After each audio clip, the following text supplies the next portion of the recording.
Over in Wellington at the Te Papa Museum, where the imaging and collections team are spending the next few weeks photographing numerous large tapa cloths for an upcoming publication. The digitising process of tapa, which have come from all over the Pacific, is a delicate and time-consuming project, but the benefits include accessibility and preservation. Joining me to talk about the tapa digitisation project are Te Papa Museum's collection imaging managers, Michael O'Neill and Grace Hutton. Kia ora to you both. Can you briefly explain what the project is all about, please? The project was initiated by a publication for Te Papa Press that's coming up in about a year, so it'll be in the Christmas hamper for next year. So they are after 100 tapa to be shot for the book itself, and the last time they were shot was probably over 20 years ago. And so that's why we're reshooting them all to really high quality for two purposes, that book and for our collections online. How long will this project take? When will you complete the entire process? So the shooting itself is going to be 4 weeks. And then there's post-production for us, and that's another probably couple of weeks. So it'll take us around 6 weeks to shoot approximately 100 tapa. The truth is, behind all of that, the actual rolling and unrolling and the care that's required to give the collections is probably the bigger part of the actual equation. By the time we've set ourselves up for the shooting, we can shoot a tupper itself in 15 minutes, for example, but it takes longer to actually retrieve it from the collection store to roll and unroll it and get it ready, and just do general collection care while we're at it. Like we remeasure, we check condition of the objects, etc. And that probably, it's an equally important part of the process. Because the tupper is so big, we can't shoot them in a single image. So we have to approach it in what we call an XY digitization process, where we take multiple images of an object. And to do this, we have to actually build what we call a gantry or a metal framework over the tupper itself that's on wheels, and this holds the camera about 2 meters off the tupper itself. And then the camera slides back and forth between the stands either side of the tupper. And then we'll take a row of images, which might be, as I say, 5 or 6. And then we'll move the whole stands, the whole framework or gantry down a smidge. And then we'll take another row.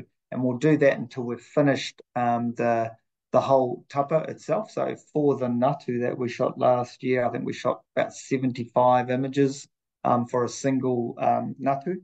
And then we stitched that all together in bespoke software, which generates one super high res image.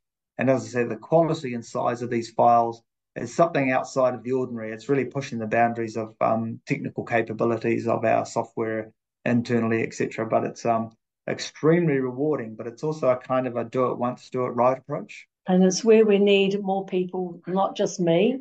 So I have an intern at the moment who's helping, and Mike has a team of three other photographers that can also help for me to roll and unroll.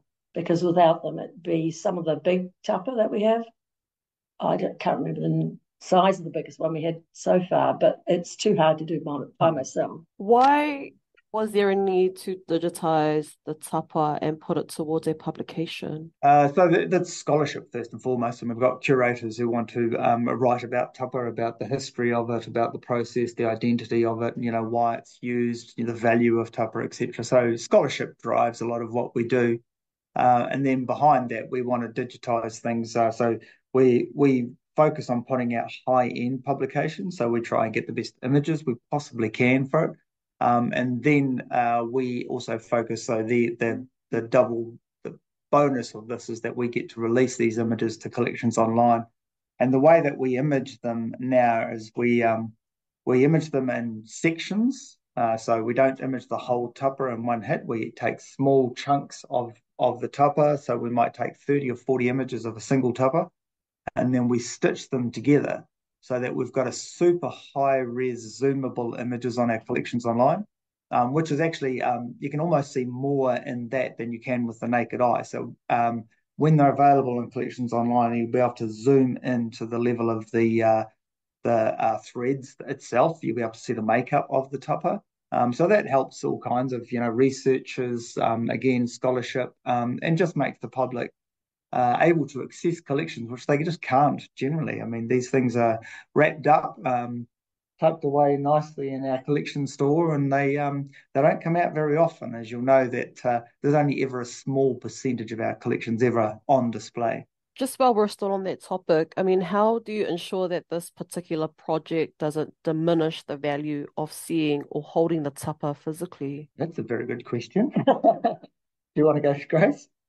I don't think it does. And of course, we will always get researchers wanting to come and see the real thing. And we do make them available. But for example, we have a 25-metre long, 6-metre wide ngatu that is just too big to bring out for researchers. So these ones that we are doing are available to be accessed much easier. And if they can't, we will certainly let researchers know. Next week, there is a researcher coming in wanting to see tapa ngatu from Tonga, and I'll be able to, with help, bring out 2 of the rolls, 2-metre long rolls, so that she can actually see the ngatu. So that's the reality there, is that some of the ones that we have shot, Grace is alluding to a project we did this time last year where we shot extra long ngatu, so up to 27 metres long. They're just not visible very often. I mean, they don't come out onto the floor very often at all, and you just can't unroll those sort of things. So this is the only way for the public to see them on a accessible basis.